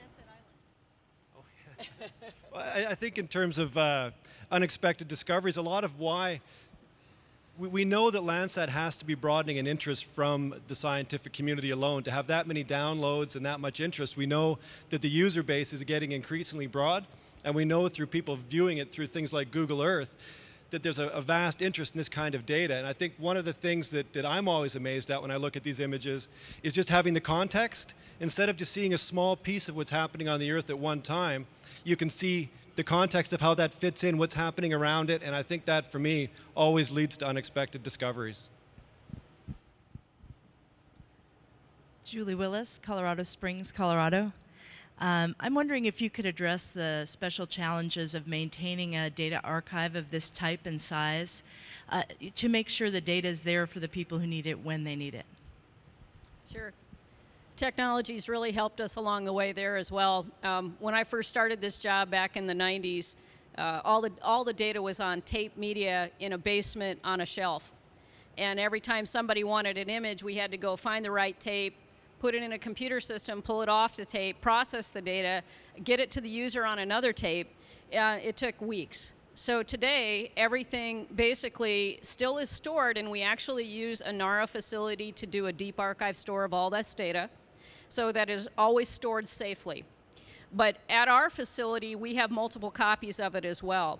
And that's just to make sure that we can always recover that data anytime we need to. We have a copy of the data that is on spinning disk. It takes about a petabyte to hold our archive on disk, so it's not insignificant. But that means today that I can get that data out to any customer quickly.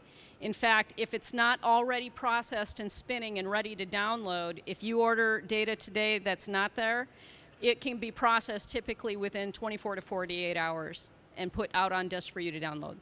So it is significant. We have a very large database. We have a lot of people that manage that database and are constantly looking at the quality of the data and what we have in our archive on a daily basis. Hi, John Patton, Modesto, California. I have a two-part question. The first one is the continuation of programs like this really depends on the younger generations coming up in the schools right now. What kind of programs promote science like Landsat for our students? And my second question is from my daughter. She's 8. She would like to know what all the red means on some of the maps you're sharing. Thank you.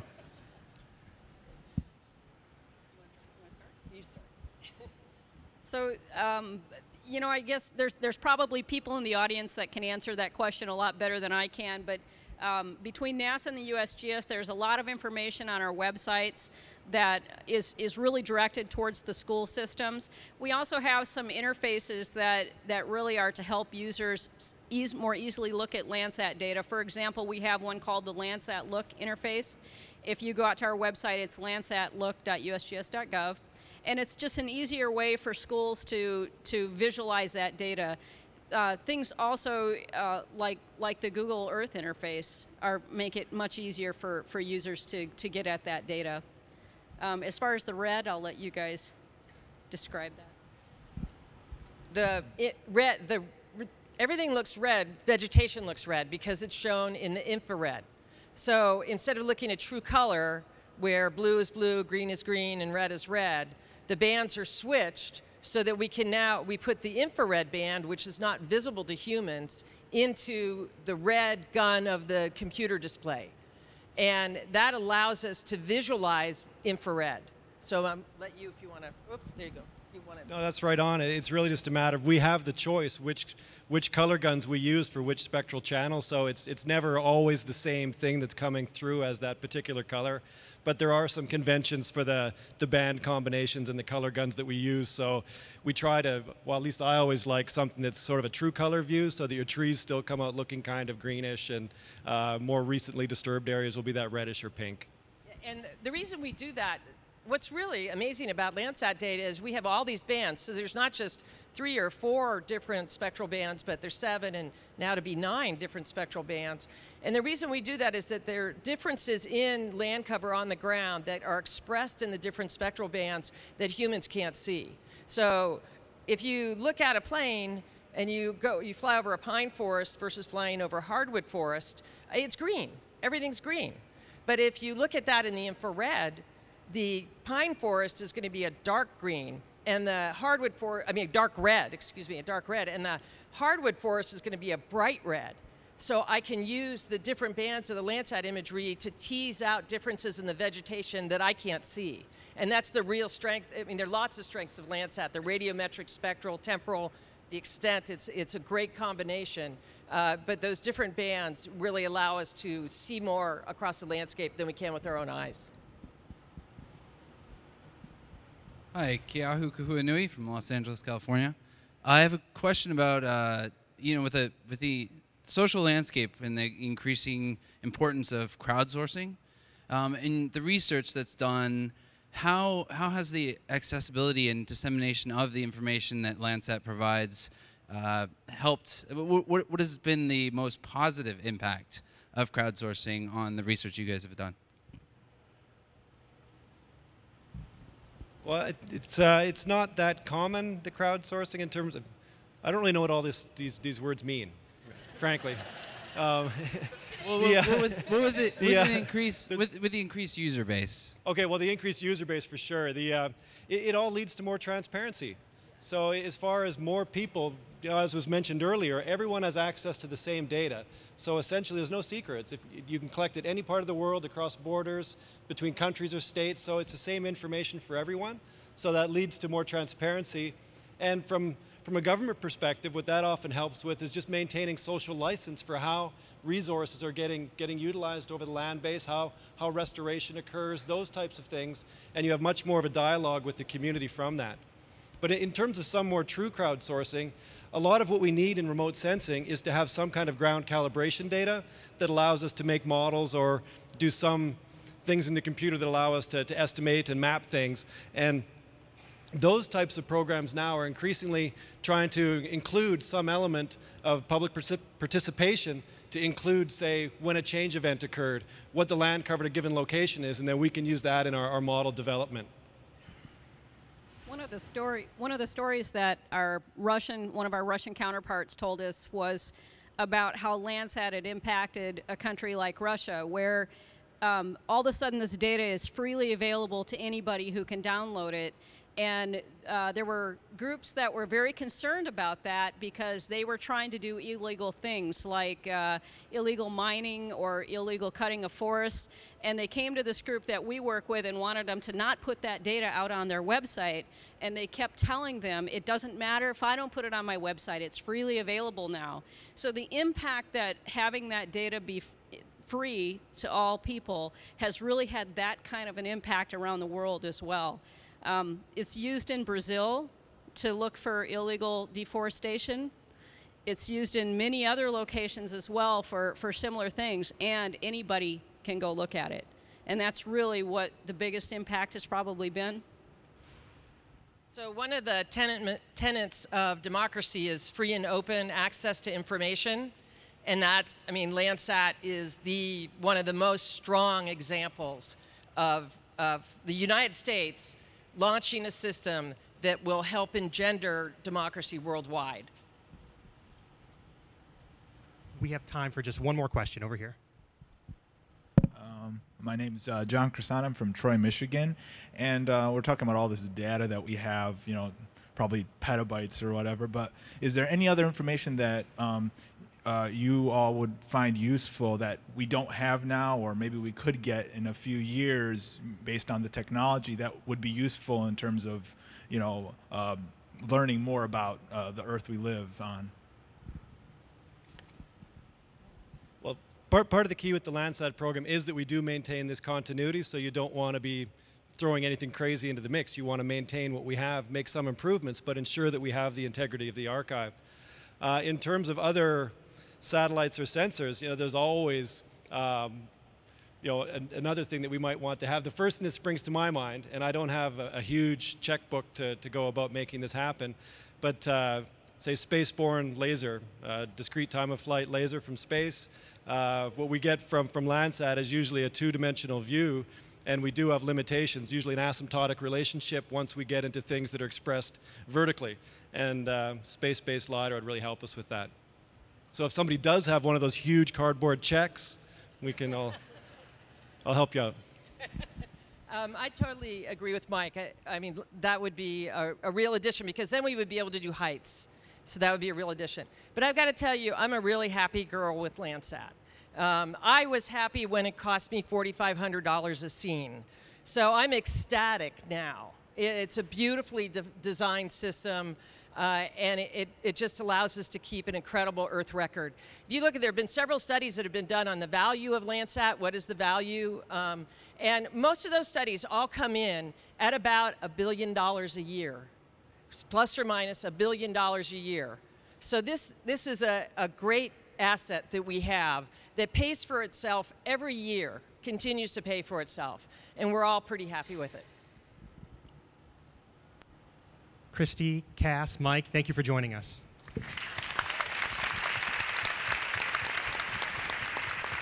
Thank you.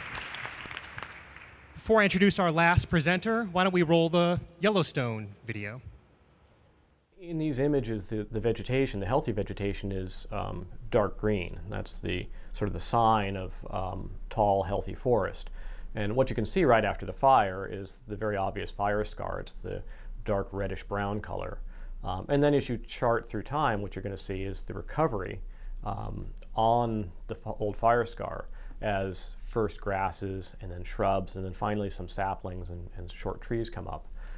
But what's also interesting is that after 20 some odd years after the fire, we still don't see it back to its full, sort of full potential. Our next presenter is the Deputy Director of the Science and Exploration Directorate at Goddard Space Flight Center. He is an astronaut who served at 3 spaceflight missions to the International Space Station and has over 40 hours of spacewalking. It's my pleasure to introduce Pierce Sellers.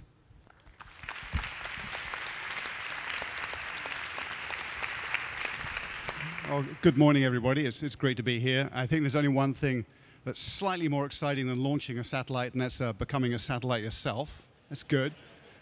But I want to basically go into a 2-part freeform rant before I take questions. One is about how hard this is, how hard it is to do this business, and the second thing is about the science, the contribution to science. Now, first of all, how hard it is. All the engineers and people you saw getting up here are overly modest about what they do. The business of making a precision Fabergé egg, piece of jewelry, okay, that then has to be vibrated, shook about, accelerated, pinged up at 5 miles a second, and then flashes into extreme heat and extreme cold every 100 minutes. And the thing still has to work. It's amazing. So I think before we go any further, I'd like to have a big hand to all the engineers and the launch crews and everybody else who's doing this.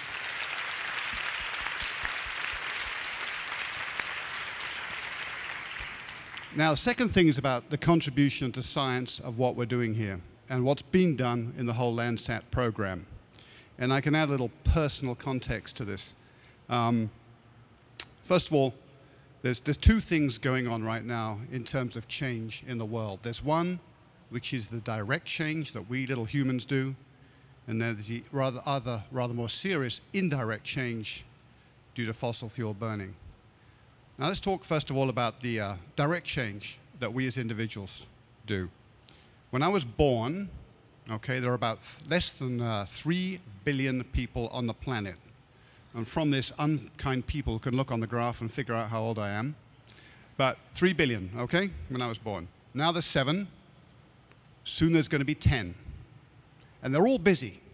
They're all doing something. We're all doing something. And Landsat does a tremendous job of keeping track of our direct activities, whether we're building cities, using water, growing food, changing the ecosystem so there's more forest fires, deforestation, you name it. Whatever we're doing, Landsat can see it.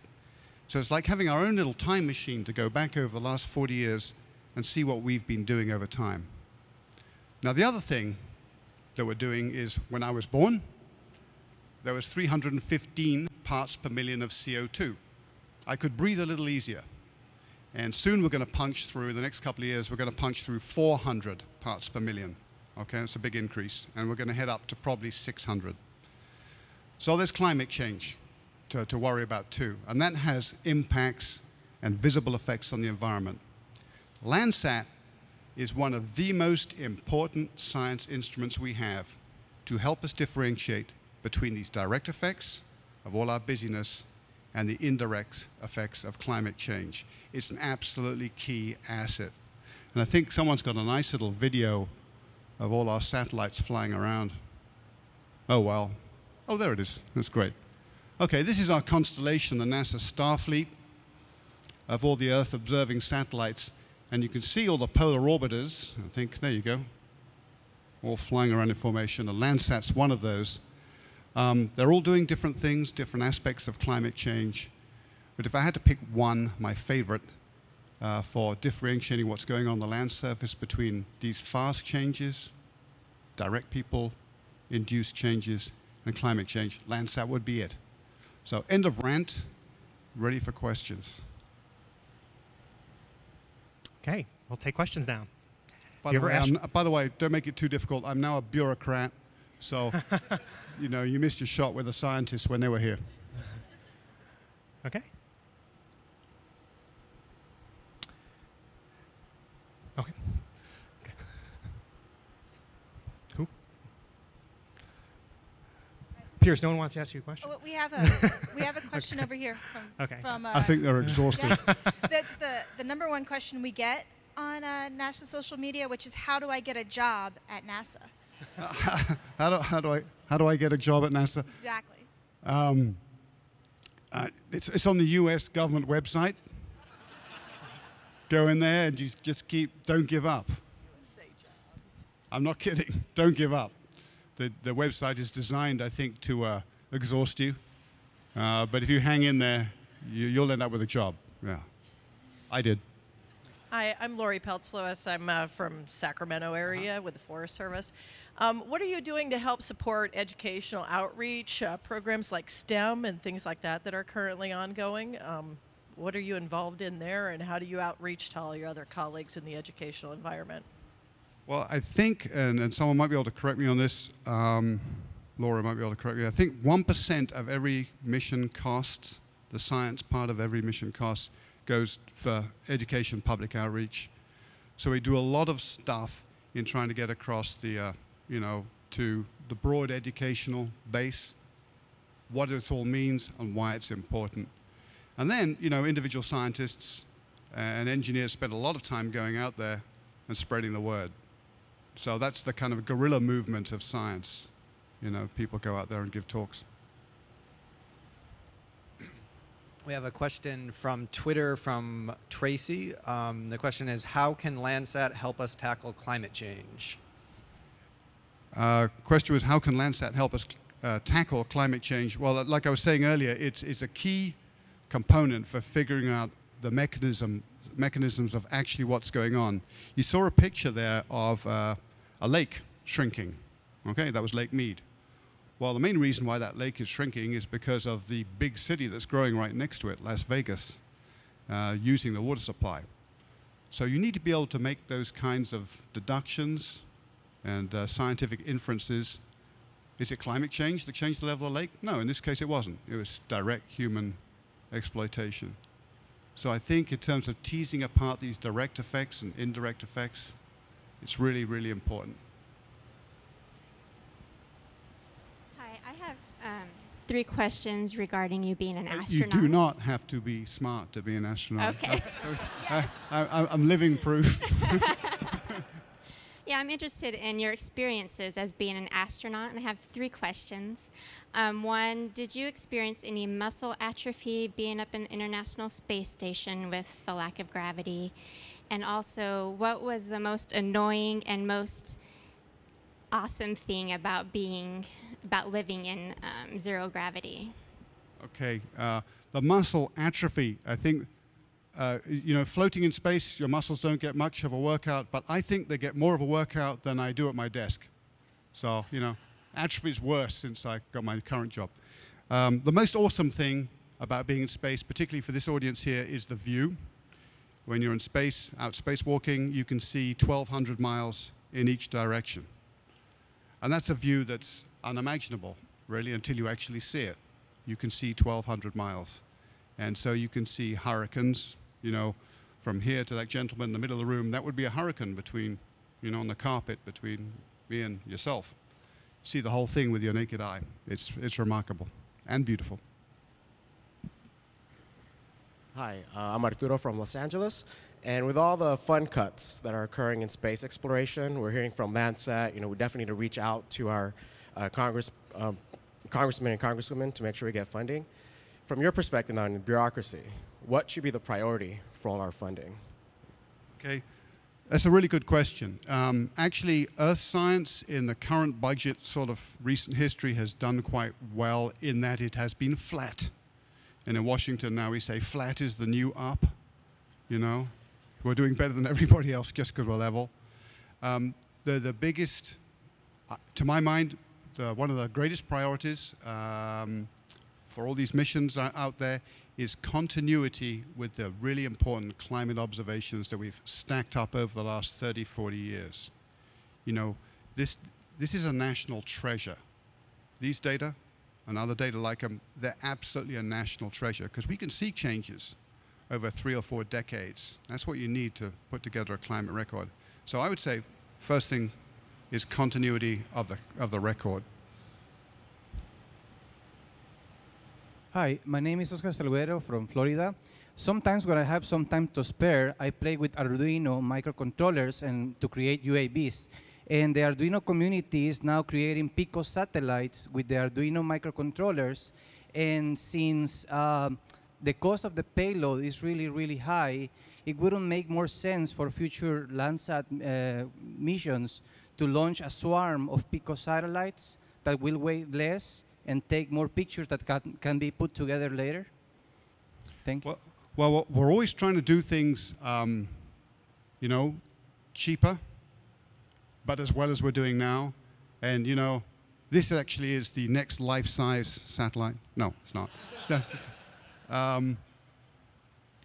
It's a real challenge. One of the things that we would really like to do is to not have this thing come over just once every 16 days, which implies having more platforms up there. Maybe have a flagship like Landsat which has to be as big as it is because of the optics, among other things. It pretty much has to be as big as it is. But maybe have something that's a little simpler, fly in an orbit 8 days out, so you get data every 8 days as opposed to every 16 days, even if the second one's not quite as high quality. So I think there's quite a future out there for ideas for smaller, slightly less capable, but much cheaper satellites. I really do. Hi, Pierce. My name is Kyle Ackerman. I'm over here from Portland, Oregon, and I have a question. I really love NASA and I love everything that you guys do, and I work in social media marketing up in Portland. So I'm curious as to what your opinion is as to the role of marketing and what influence it plays in NASA and its future success over the next few years in the future, as things like social media, like we're gathered today to actively participate in, grow. Well, for a while, for quite a long while, NASA wasn't very adept at engaging all the different sort of outlets for getting the information out there. I think we're doing better. We even got a couple of rock videos. It's a challenge to keep up and, to find adequate resources to do this. But there's lots of success. Some of you who followed the Curiosity landing in the summer, that had a huge following by every kind of social media you can mention or think of. I was quite surprised that there was that much interest worldwide. So we keep pushing it. We keep marketing ourselves, if you like. Hi, I'm Jim Pass with the Astrosociology Research Institute, and I'm interested in how the social sciences can be involved with space research. And I was wondering if is there any outreach to social scientists because of the implications, the social and cultural implications? I think there's quite a lot of an increasing interaction between the what used to be physical sciences and biological sciences based off Landsat and other similar data records, and people in the energy sector and the sociology. So, what is it that drives these changes? Deforestation, urban growth. You just can't tackle it from a pure physics viewpoint, right? So we're seeing more and more on university campuses these interdisciplinary centers There's one in Maryland now, where you get social scientists talking to the people who specialize in remote sensing with good results.